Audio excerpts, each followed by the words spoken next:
두세 증인의 입으로 말마다 확정하리라. 자, 바울이 고린도 교회 편지를 쓰면서 마지막으로 뭐라고 말을 하냐면, 내가 이제 세 번째 너희에게 가겠다는 거예요. 가기 전에 이 편지를 보낸다는 거죠. 세 번째. 첫 번째는 사도 바울이 그 2차 전도 여행 때 그 마게도냐 지역을 지나서 이렇게 고린도에 가서 복음을 전했잖아요. 그 1년 6개월 동안 머물면서 브리스길라와 아굴라 집에 머물면서 이렇게 복음을 전했어요. 그래서 1년 6개월 동안 머물고 떠나가면서 고린도 교회가 만들어졌죠. 그 다음에 에베소에서 머물 때 3차 전도여행을 할 때 이렇게 다시 고린도 교회를 방문하려고 이렇게 살짝 갔는데, 고린도 교회 형제 자매들이 완전히 바울을 이렇게 배척했어요. 그리고 사도로 인정도 안 하고 막 이렇게 무시하고 이랬단 말이에요. 그게 두 번째예요. 근데 이제 여기서 보면 내가 이제 세 번째 너희에게 갈 터이니 그랬어요. 바울이 고린도 교회를 방문한다는 거죠. 근데 방문하기 전에 어떤 표현이 나와 있냐면, 두세 증인의 입으로 말마다 확정하리라. 구약에 죄를 정할 때, 죄에 대한 심판을 내릴 때, 죄에 대한 판결을 내릴 때, 잘못했다고 징계를 내릴 때 교회에서 어떻게 그 잘못을 정하냐면, 예를 들어서 찬송 지휘하는 황영재가 잘못을 했어요. 그러면 너 잘못했잖아 이렇게 말할 수 없다는 거죠. 이분이 잘못을 했으면 진짜 잘못했는지 안 했는지 증인을 두 사람이나 세 사람을 세워서 교회가 그러면 진짜 저 형제가 어떤 잘못을 했는지 증인이 있어야 된다는 거예요.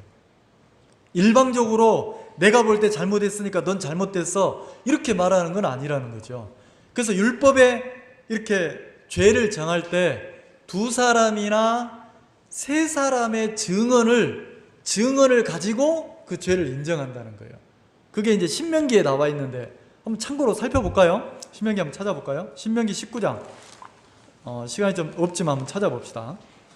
바울이 그 신명기에 있는 그 말씀을 이렇게 인용을 해서 고린도 교회에 얘기했단 말이에요. 민수기 다음에 신명기가 나옵니다. 신명기 19장 15절을 한번 찾아봅시다. 제 성경은 292쪽입니다. 그 부분에 찾아보시면 신명기가 나올 겁니다. 신명기 19장 15절. 바울이 고린도 교회를 내가 가기 직전에 이제 고린도 교회에게 이 말씀을 인용을 해서 얘기했단 말이에요. 15절, 사람이 아무 악에든지 무릇 범죄한 죄는 한 증인으로만 정할 것이 아니요. 그러니까 범죄한 죄를 정할 때 한 증인으로만 정할 것이 아니요 그랬죠.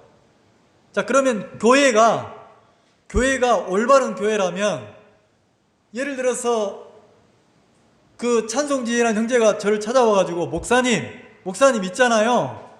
그 어떤 형제님이요 이래 잘못을 했어요. 이러대요. 이렇게 고발을 했어. 그러면 그 말을 듣고 내가 그대로 믿으면 돼요, 안 돼요? 안 된다는 거죠. 왜냐하면 일방적인 그 사람의 개인적인 사견일 수도 있으니까. 그래서 죄를 정하려면 어떻게 하냐면, 무릇 범죄한 죄는 그랬으니까 진짜 죄를 범했다 할지라도 한 증인으로만 정할 것이 아니요, 한 사람의 말만 듣고 죄라고 하면 안 된다는 거지. 이 말 이해가세요? 자, 그러면 뭘 하겠습니까? 두 증인의 입으로나 세 증인의 입으로 그 사건을 확정할 것이며, 자, 확정할 때 죄를 그래 잘못됐구나 하고 잘못을 딱 정할 때 두 증인이나 세 증인의 입에서 나오는 말을 들어봐야 된다는 거죠. 이 말 이해가시죠? 그래서 두 사람이나 세 사람의 말을 들어보고, 한 사람의 사견이 아니고 진짜 이게 잘못됐구나, 교회 안에 잘못됐구나 그러면 그때 죄로 딱 인정을 하라는 거죠. 그 율법의 말씀을 얘기했어요. 자, 그리고 본문으로 돌아봅시다. 13장 1절에 내가 이제 세 번째 너희에게 갈 터이니 두세 증인의 입으로 말마다 확정하리라 그랬어요. 바울이 고린도 교회를 찾아가면 내가 내 사견 말고 너희들 중에 두 사람이나 세 사람의 증언을 듣고 진짜 그게 너희에게 잘못된 사람들을 내가 확정해서 그 죄를 내가 책망하리라, 내가 죄 벌을 내리리라, 이렇게 말을 했다는 거죠. 자, 2절에 1절에 대한 보충이에요. 2절에 내가 이미 말하였거니와. 자, 바울이 이거는 두 사람, 세 사람 교회의 어떤 확증을 가지고 내가 그 사람들을 책망하고 그 사람들을 내가 꾸짖고 있는 거다. 내가 이미 말했다 그랬어요. 이미 말했다. 지금 떠나 있으나 두 번째 대면했을 때와 같이, 자, 전에 바울이 두 번째 대면했을 때와 같이 고린도 교회가 죄 지은 자들과 그 남은 모든 사람에게 미리 말하노니, 자, 두 번째 갔을 때도 바울이 고린도 교회 죄 짓고 잘못한 사람들을 훈계하고 책망하고 분명히 그 사람들에게 말을 했다는 거죠. 그런 것처럼 전에 죄 지은 자들과 그 남은 모든 사람에게 미리 말하노니, 자, 그 사람들에게 내가 다시 말한다는 거예요, 편지로. 자, 그러면 이 편지의 대상이 누구를 말하는지 이해 가시죠? 고린도 교회 안에 죄를 짓고 어둡고 자기 생각을 믿고 육으로 흘러가고 이런 사람을 얘기하는 게 이해 가십니까? 모든 사람에게 미리 말하노니 내가 다시 가면 용서하지 아니하리라. 자, 이번에는 세 번째 가면 교회 안에 어둠을 끼치고 막 교회를 혼란스럽게 하고 성도들의 어떤 신앙을 가로막고 육으로 올라간 그 사람들을 바울이 가만두겠다고 합니까? 용서 안 한다고 합니까? 자, 그러면 반대로 생각하면 교회 안에 이 사람들은 잘 못 느끼고 있는 거예요. 이 사람들은 자기가 잘한다고 생각하는데 지금 교회 두 사람, 세 사람, 교회가 볼 때는 교회 덕이 안 되고 잘못돼 있고 주님을 거스리고 있는 거잖아요. 그래서 바울이 가서 이 사람들을 뭐 하겠다고 합니까? 용서 않겠다는 거예요. 그 말은 책망하고 꾸중해서 죄에 대한 판결을 내려서 이 사람들을 징계하겠다는 거죠. 자, 그럼 교회 안에는 징계가 있어요, 없어요? 꾸중이 있습니까, 없습니까? 책망이 있어요, 없어요? 있다는 거예요. 자, 그럼 우리도 지금으로 적용하면, 우리로 적용하면 교회가 내가 잘못될 때 나를 책망할 수 있어야 됩니까, 없어야 됩니까? 내가 믿음에서 빗나가면 나를 막 꾸중할 수 있어야 됩니까, 없어야 됩니까? 다시 말해서 교회가 나를 올바른 길로 붙잡아 줄 수 없다면 그 교회는 영적으로 잘못된 교회란 말이에요. 내가 잘못됐을 때 나를 책망하고 나를 꾸중하고 나를 징계하고, 그래서 어떻게 만들어야 됩니까? 자, 그럼 고린도 교회로 예를 들어봅시다. 이미 2절에 내가 이미 말하였거니와 그랬어요. 바울이 이미 고린도 교회를 잘못됐다고 책망하고 꾸중하고 돌이키라고 얘기했다는 거죠. 자, 그러면 한 장만 더 12장 봅시다. 12장 19절. 이때까지 우리가 우리를 너희에게 변명하는 줄로 생각하는구나. 이때까지 우리가 우리를 너희에게 변명하는 줄로, 야, 내가 지금 막 나를 변명하려고 얘기하는 게 아니다. 내가 너희에게 편지를 써서 이렇게 하는 게 나를 변호하고 나를 변명하고 내가 막 잘했다고 인정받으려고 그런 게 아니다. 그러면서 뭐라고 합니까? 우리가 그리스도 안에서 하나님 앞에 말하노라. 자, 바울이 뭐라고 합니까? 우리가 그리스도 안에서 누구 앞에 말한다고요? 하나님 앞에서 주님의 마음으로 고린도 교회에 지금 막 이야기하고 있다는 거예요. 뭘 이야기합니까?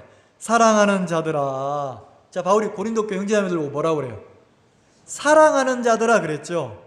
자, 그럼 바울의 마음에는 잘못된 고린도 교회 형제 자매들, 잘못된 교회가 잘못 흘러가고 있지만 고린도 교회 성도들을 향한 바울의 마음에 그리스도의 사랑이 있습니까, 없습니까? 있죠. 자, 그럼 사랑이라는 것은 아주 정확하고 분명하게 바울이 얘기한다는 거죠. 잘못된 길에서 성도들을 돌이킬 수 있도록 책망할 수 있어야 되고, 꾸중할 수 있어야 되고, 그리고 훈계할 수 있어야 되고, 그들을 잘못된 길에서 돌이킬 수 있도록 이끌 수 있어야 그게 참 사랑이라는 거예요. 자, 이 교회가 나를 사랑한다면, 이 교회가 내 영혼을 사랑한다면, 나를 그리스도의 사랑을 가지고 있다면 나를 잘못된 데서 책망하고 꾸중하고 돌이켜서 올바른 길로 이끌 수 있어야 됩니까, 없어야 됩니까? 만약에 교회가 김경희 형제님 그 잘못된 겁니다. 그럼 김 형제님이 뭐가 잘못돼? 뭐가 잘못됐는데? 한번 얘기해봐. 자, 그럼 이건 책망을 듣는 거예요, 안 듣는 거예요? 안 듣는 거죠. 이러면 뭐냐면 김 형제님 마음에 교회가 세워져 있고 교회가 크고 나는 교회의 머리는 주님이고 나는 교회를 이루는 일원이라고 생각하면 머리 되시는 주님의 인도를 따라서 교회가 나를 잘못된 부분을 책망하면 내가 그때는 기분이 안 좋아도 마음이 안 좋아도 교회가 나를 책망할 때는 어떤 자세를 가져야 됩니까?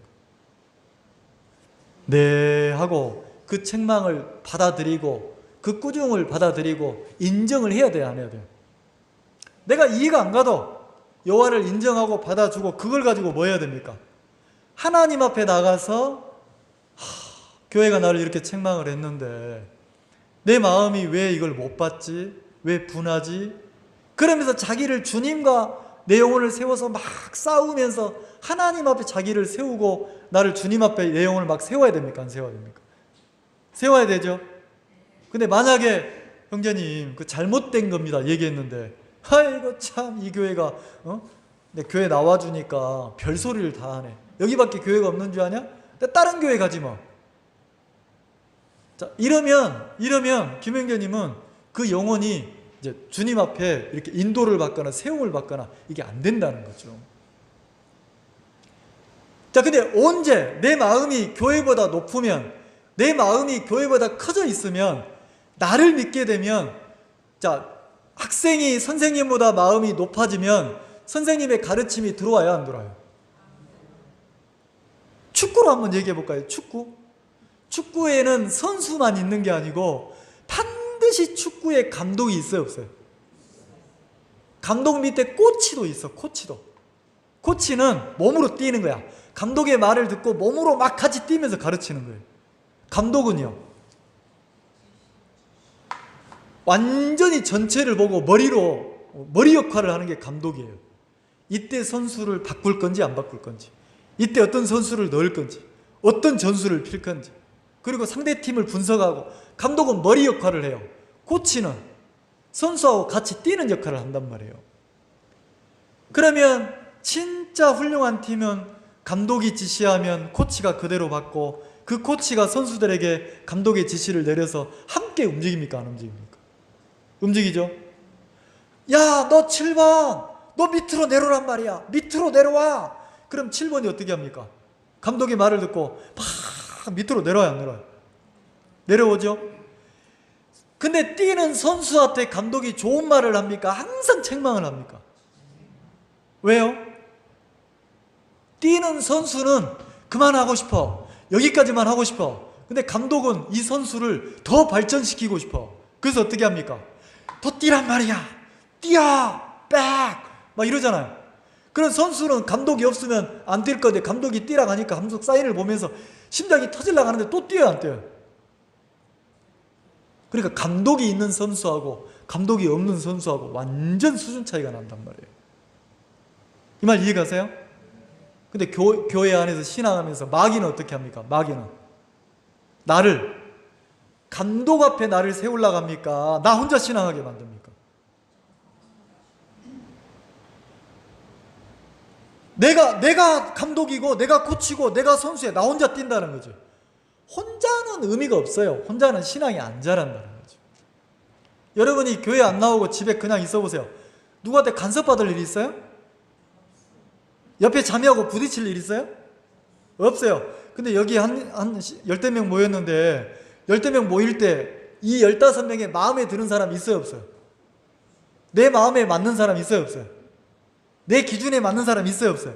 물론 한두 개는 맞지. 근데 내 마음처럼 맞는 사람 있어요? 없어요. 없잖아요. 없는 사람이 모여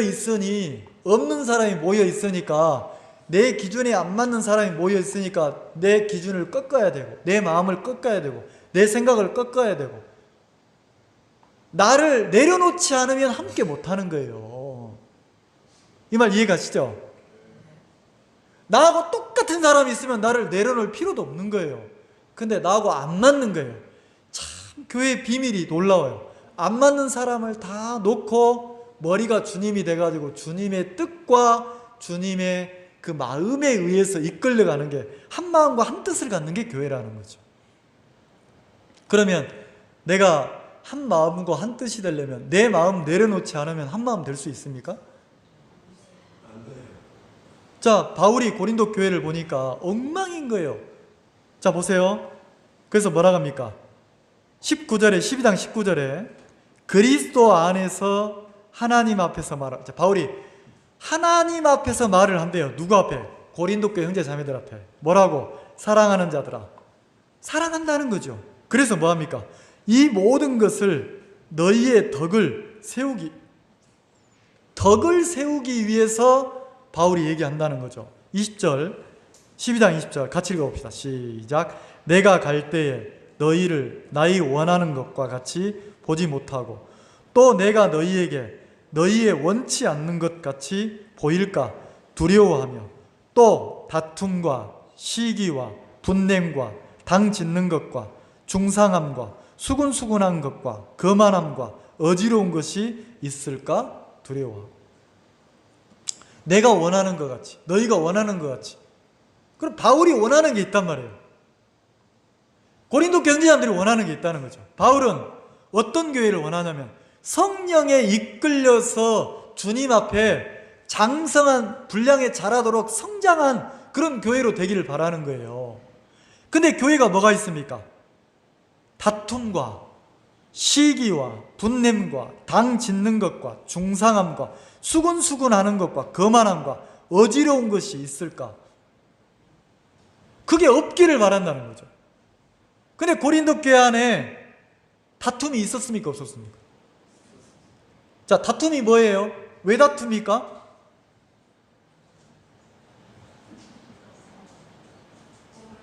누가 오르니까 다퉈요. 자, 그 다음에 시기가 뭐예요? 내가 세워지지 않으면 시기할 수 있어요? 나이 먹으면 시기가 없어지죠? 남자들은 시기가 없죠? 그죠? 경상도 분들은 뒤끝이 없죠? 그죠? 아니래잖아요. 육은 경상도 육이나 전라도 육이나 서울 육이나 똑같아. 미국 육이나 중국 육이나 한국 육이나 똑같아.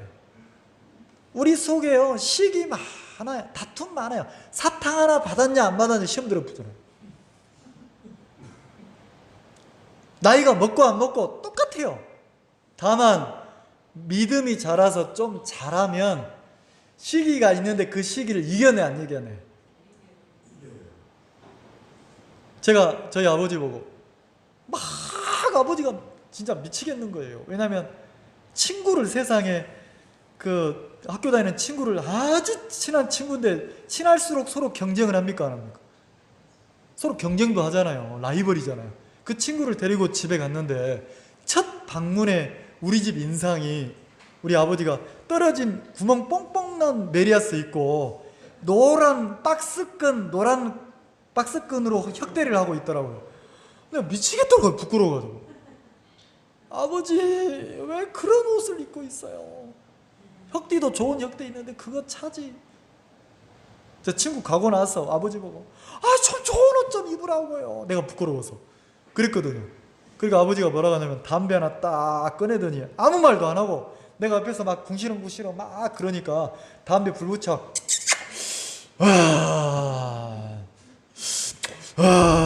이러더라고요.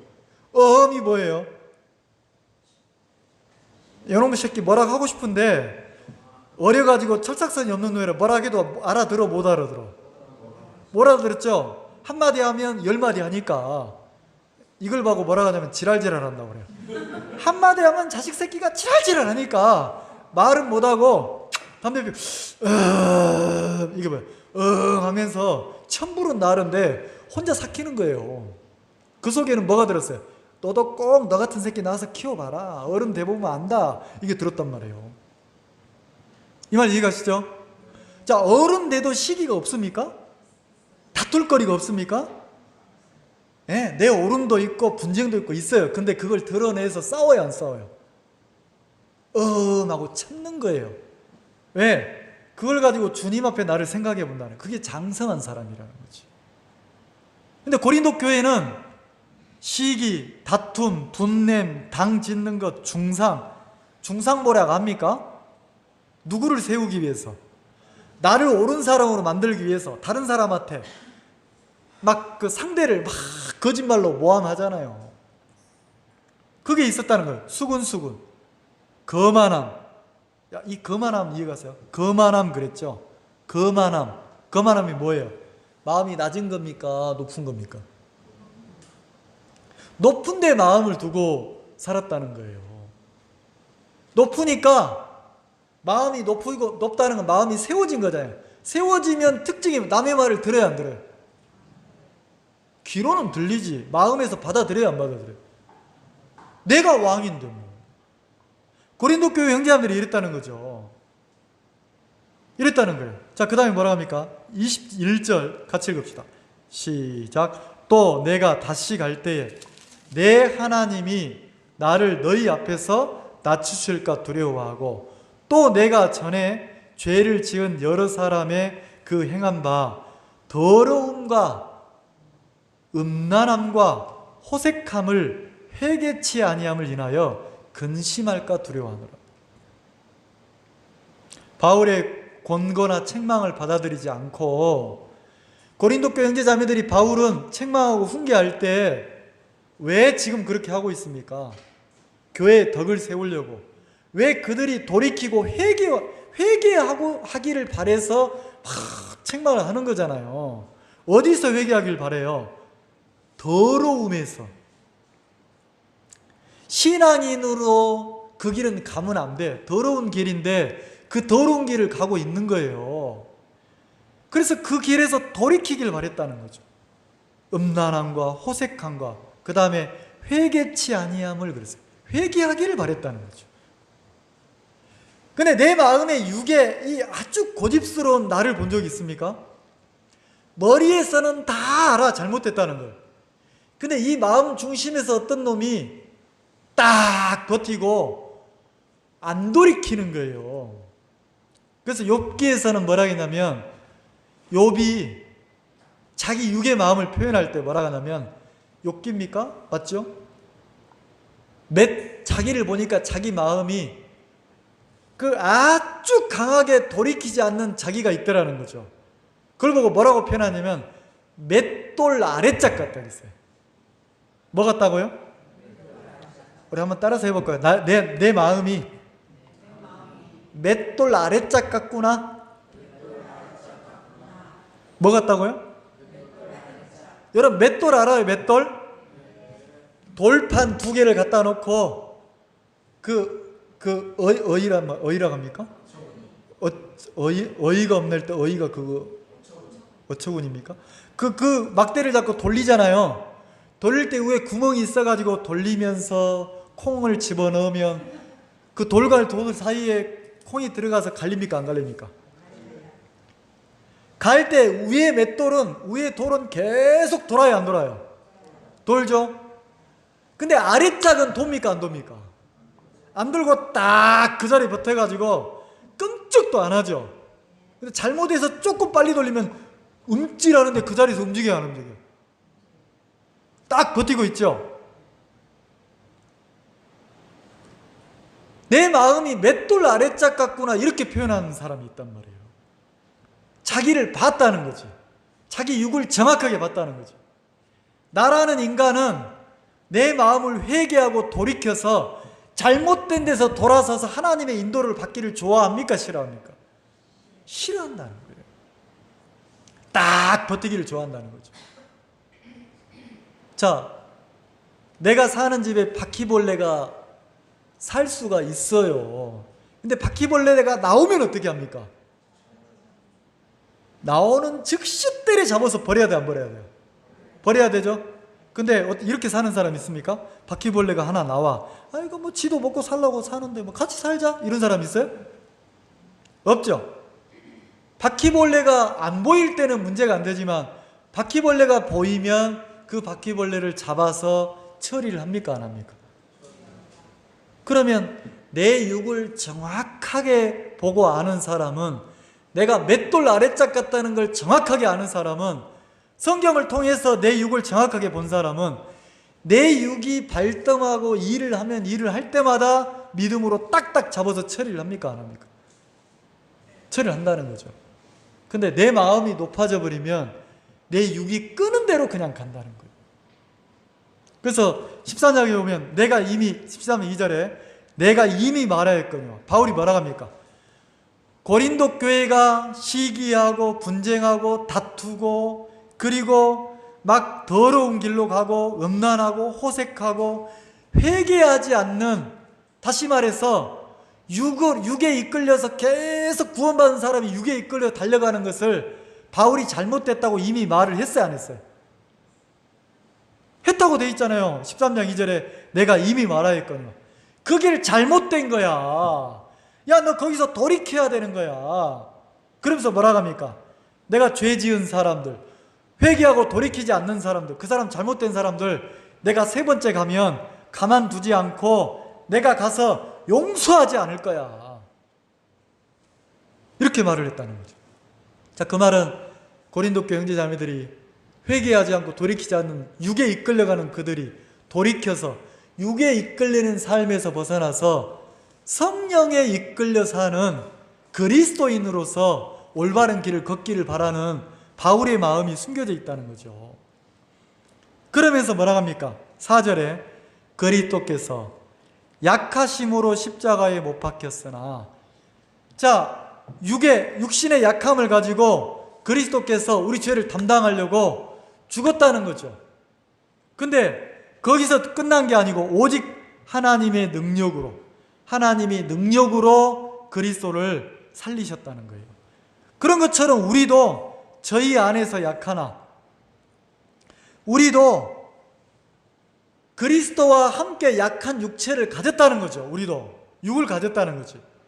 약하나 너희를 향하여 하나님의 능력으로 저와 함께 살리라 그랬어요. 자, 그리스도와 함께 살리라. 자, 예수님이 우리와 똑같은 육신을 가졌어요, 안 가졌어요? 가지셨죠? 근데 육에 져서, 육신에 져서 육신대로 살았습니까? 아니라는 거예요. 그럼 바울은 뭘 이야기합니까? 고린도 교회 형제자매들이 무슨 얘기를 많이 했냐면, 아이고 뭐 육이 있는데 뭐 다 그렇게 사는 거지 뭐. 아이고 내가 육신이 약한데 뭐 다 그런데 사는 거지 뭐. 이렇게 하고 막 돌이키지 않고 육으로 흘러갔다는 거예요. 바울이 그래서 누구를 예로 들었습니까? 그리스도를 고린도 교회 형제자매들에게 예로 들었어요. 그리스도도 우리와 똑같은 연약한 육신을 가지고 있었다. 근데 그리스도가 십자가에서 멸망을 당했냐? 그리스도가 사망에게 졌냐? 마귀에게 졌냐? 아니다. 하나님의 능력으로 그리스도가 사망을 이기고 마귀를 이겼다. 승리하신 주님을, 육에 진 게 아니고 마귀를 이기고 사단을 이긴, 육을 이긴 승리하신 주님을 소개했단 말이에요. 그러면서 뭐라고 합니까? 자, 저희 안에서, 그러니까 그리스도와 똑같이 나도 약한 육을 가지고 있다. 너희를 향하여 예수님처럼 우리를 하나님의 능력으로 저와 함께 뭐 한다고요? 예수님이 하나님의 능력으로 육의 연약함을 이겼던 것처럼, 자, 거듭난 그리스도인들은 나도 시기, 질투, 분쟁, 다툼 이럴 수밖에 없는 육이 있는데, 나도 하나님의 능력에 이끌리고 하나님의 성령에 이끌리면 내가 없는 게 아니고, 자, 이걸 어떻게 설명해야 됩니까? 그걸 설명할 때 바울이 이렇게 설명했어요. 그 앞에 한번 가볼까요? 후서 4장 한번 봅시다.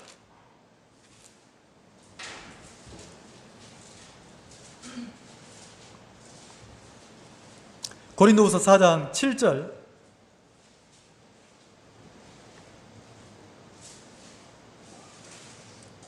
이게 바울이 가르치는 신앙이라고 말할 수 있어요. 고린도후서 4장 7절, 이게 성도의 삶, 바울이 가르치는 신앙이에요. 바울에게 신앙을 배운 사람들은 이렇게 살았어요. 그럼 뭘 가르쳤냐면, 우리가 이 보배를 질그릇에 가졌으니. 자, 보배를 질그릇에 가졌다는 거예요. 그래서 바울이 정확하게, 나는 질그릇인 육을 가지고 있다. 근데 내 안에 뭐가 있어요? 보배가 있어요. 그래서 이는 능력의 힘이 큰 것이 하나님께 있고 우리에게 있지 아니함을 알게 하렵니다. 그러면 내가 능력이 없는 질그릇을 가졌으니까, 내가 질그릇으로 그렇게 고린도 교회처럼 시기하고 다투고 분쟁하고 음란하고 호색하고 막 이렇게 육으로 살아도 된단 말입니까? 내가 연약하니까 내 속에 있는 능력의 힘이 큰 주님이 내 속에 있는데, 그 연약할수록 주님에게 이끌리는 삶을 바울이 가르쳤다는 거잖아요. 그래서 뭐라고 가르쳤냐면 8절 같이 한번 읽읍시다. 8절 9절이 바울이 가르치는 신앙이야. 같이 읽읍시다. 시작. 우리가 사방으로 우겨쌈을 당하여도 쌓이지 아니하며, 답답한 일을 당하여도 낙심하지 아니하며, 핍박을 받아도 버림받지 아니하며, 거꾸로 뜨림을 당하여도 망하지 아니하고. 자, 여기 이상한 표현이 나와요. 이게 바울이 가르치는 신앙이에요. 근데 내가 하는 신앙은 어떤 신앙이냐면, 나는 잘 지내다가 사방으로 우겨싸임을 당하면 그때부터 내가 막 근심하고, 내가 잘 지내다가 어느 날부터 어려운 일이 동서남북 사방으로 막 쌓이면 그때부터 막 절망하고, 나는 이런 신앙을 하는 거예요. 내가 일이 잘 풀릴 때는 괜찮은데 답답한 일이 내게 막 찾아오면 그때부터 뭐예요? 그때부터 낙심하는 거예요. 그때부터 내가 답답한 일이 찾아와, 네 원대로 안 풀려. 그럼 그때부터 아이고 큰일 났네, 아이고 큰일 났네. 그리고 옆에서 내 믿음은 안 생기는데 남의 일은 믿음이 잘 생기잖아요. 내가 낙심하고 있으면 옆에서 형제가 뭐라고 합니까? 정형제 괜찮아, 주님 계시잖아. 그러면 내 마음에서 힘이 생겨야 되는데, 답답한 일을 만나면 옆에서 정형제 하나님 계시잖아, 주님 의지하라고 하는 거 아니야. 그럼 그때 뭐라고 합니까? 질 아니라고 지랄한다. 누구는 모르냐? 나도 다 알거든? 머리에는 뻔하니까 다 알아. 그 말 하는 사람이 오히려 미워. 그러면서 뭐합니까? 계속 낙심을 합니까? 안 합니까? 그 내가 하는 신앙은 성경하고 다른 거예요. 나는 사방으로 우겨싸움을 당해도 주님은 쌓이지 않는 신앙을 가르치고 싶은데, 나는 잘 지내다가 사방으로 누가 싸우면 거기에 쌓이는 거라. 답답한 일이 오면 낙심해 버리는 거예요. 잘 지내다가도. 그 다음에 핍박을 받으면 아이고 하나님 날 버렸는갑다, 나를 안 돌아보시는갑다, 이런다는 거지. 거꾸로 때림을 당하잖아요. 내가 한번 넘어지면 진짜 우리는 그만할 때가 많아요. 내가 조금 원대로 일이 안 되잖아요. 그러면 교회고 나발이고 하나님이고 지랄이고, 왜 나발 지랄이 나오는지 모르겠어요. 조금만 내 마음에 안 맞으면 목사고 지랄이고 다 때려치워 부는 거예요. 이게 너무 어린 애기 같은 거예요. 결혼해서 남편하고 잘 맞아야 결혼 생활을 합니까? 안 맞을 수밖에 없어요. 안 맞아도 어떻게 합니까? 서로 다툼을 통해서 상대 마음을 알고 이해하고 서로 배려하기 시작하고 막 고민하면서 자식을 위해 참고 이렇게 해서 가정 유지되는 거 아니에요? 근데 요즘은 어떻습니까? 결혼하고 조금만 안 맞으면 이혼해버리잖아요. 그리고 이혼은 둘째치고 결혼을 안 해버리잖아요. 왜 결혼 안 하냐고 물어보면 다른 사람하고 살 자신이 없다는 거지. 애 낳고 살 자신이 없다는 거지. 애를 잘 키울 자신이 없다는 거지. 그러니까 얼마나 좁고 이기적이냐는 말이에요. 그러면 자, 성경이 바울이 고린도 교회 속에 가르치는 신앙하고 고린도 교회 형제자매들이 하고 있는 신앙하고 완전 다른 거예요. 이걸 비추어 보면 내가 지금 원하는 신앙하고 하나님이 나에게 가르치고 싶은 신앙하고 많이 이 방향이 다른 게 보여집니까? 여러분, 때로는 내가 사방으로 우겨쌈을 당할 수 있어요, 없어요? 하나님 나를 거기 넣으시면 사방으로 우겨싸여야 돼요. 답답한 일이 내 인생에 찾아올 수 있습니까, 없습니까? 내가 거꾸로 때려 넘어져가지고 다 끝났다고 할 때도 있단 말이에요. 근데 사방으로 우겨쌈을 당하여도 마음은 안 쌓이는 세계가 있다는 거지. 자기를 믿고 사는 사람은 뭐라고 그래요? 이거 지가 내 형편 안 돼서 그렇지. 어떤 분들은 또 그런 얘기 하는 중, 목사님이 전에 학생 때 구원받고 철없어가지고 세상을 몰라서 그래. 아이고, 세상을 몰라. 기가 막힐 때가 있어요. 성경을 믿으세요. 성경을. 사방으로 우겨싸여도 쌓이지 않는 그 세계가 있습니까, 없습니까? 답답한 일을 만나도 낙심하지 않고 하나님을 막 찬양하는 그런 세계가 있어요, 없어요? 거꾸로 때림을 당했어요. 거꾸로 때림을 당해서 진짜 아무것도 없어. 이제 나한테 내 소유가 다 날아갔어. 다 끝났는데도 망하지 않는 사람이 있어요. 속에서 막 솟아나는 하나님이 주는 기쁨을 누리는 사람도 있단 말이에요. 진짜 있다니까요. 바울은 그 신앙을 가르치고 싶은 거예요. 그 신앙. 자, 그리고 본문으로 돌아와 봅시다. 13장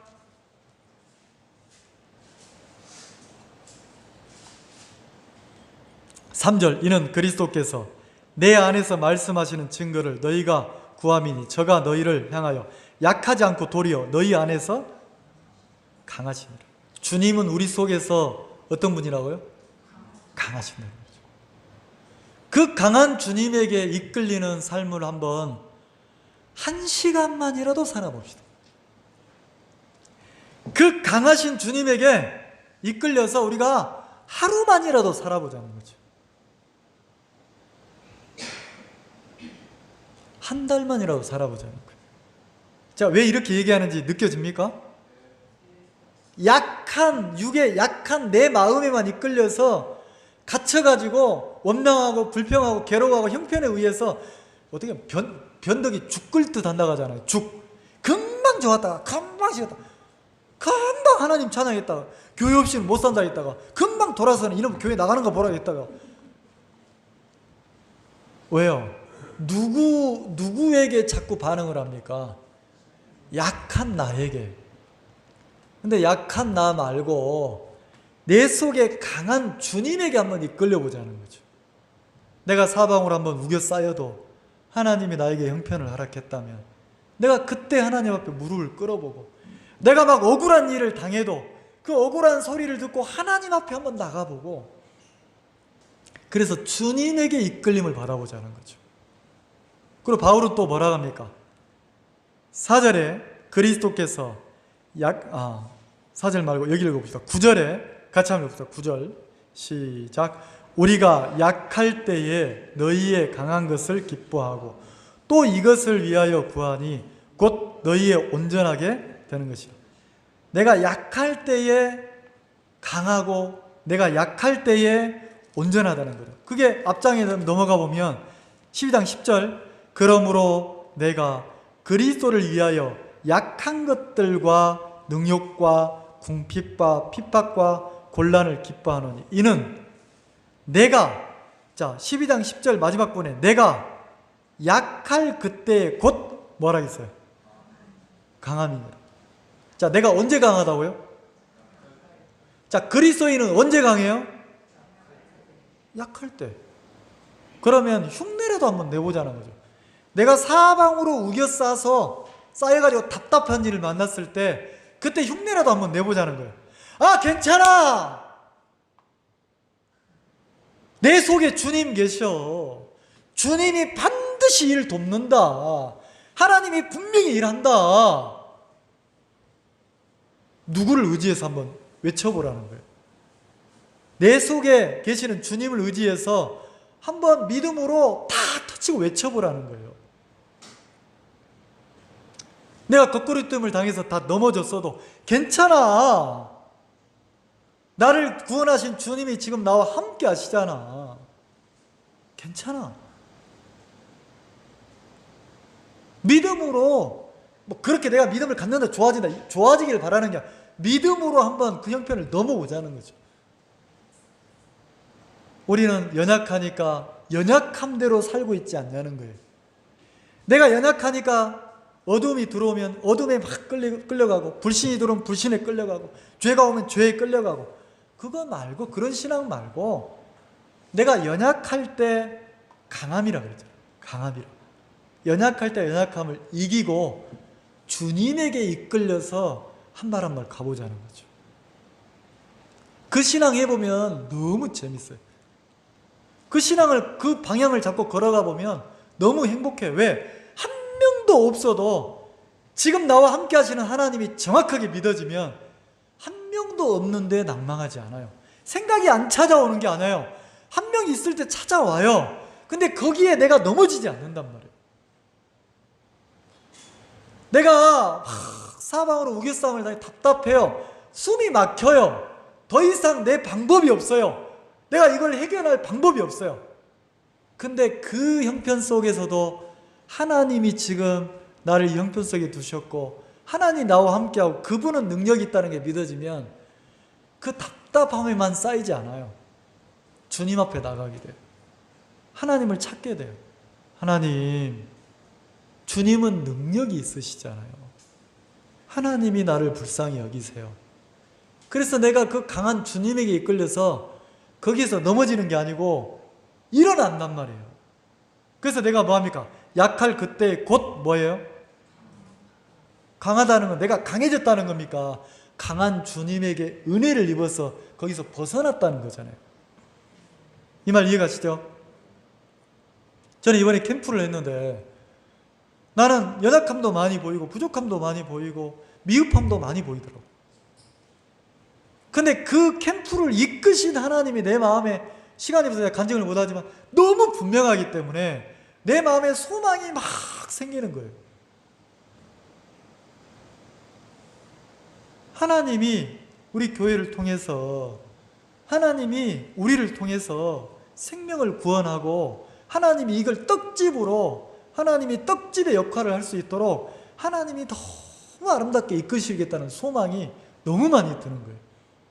왜? 그 강하신, 능력 많으신 하나님을 볼 때 생기는 소망이 있잖아요. 여러분 보입니까? 네, 그 하나님 보이면 돼요. 그 하나님 보이면 돼요. 그러면 지금 형편에 눌려가지고 육으로 어둡게 그렇게 살지 말자는 거죠. 그리스도인으로 믿음을 가지고 좀 담대하게 살자는 거예요. 그리고 내 육도 어린 애기처럼 육이 한 가지 생각이 올라오면 막 끌려가지 말고 육도 담대하게 한번 쳐보자는 거죠. 야 임마, 나 네 소리 안 들어. 나 그만해. 나 이제 주님의 음성 듣고 살 거야. 그리고 담대하게 가보자는 거예요. 바울이 그렇게 이 고린도 교회를 가르치고 있어요. 그리고 13장 마지막에는 뭐라 합니까? 이렇게 말을 해요. 13장 10절에 이를 인하여 내가 떠나 있을 때, 이렇게 쓰는 것은 대면할 때 주께서 너희를 파하려 하지 아니고 세우려 하려. 자, 너희를 주님이 세우려고, 믿음에 세우려고 이렇게 권면하시는 거다. 이렇게 말을 했어요. 11절 한번 읽고 마칩시다. 11절 다 같이 시작. 마지막으로 말하노니 형제들아 기뻐하라. 온전케 되며 위로를 받으며 마음을 같이하며 평안할지어다. 또 사랑과 평강의 하나님이 너희와 함께 계시리라.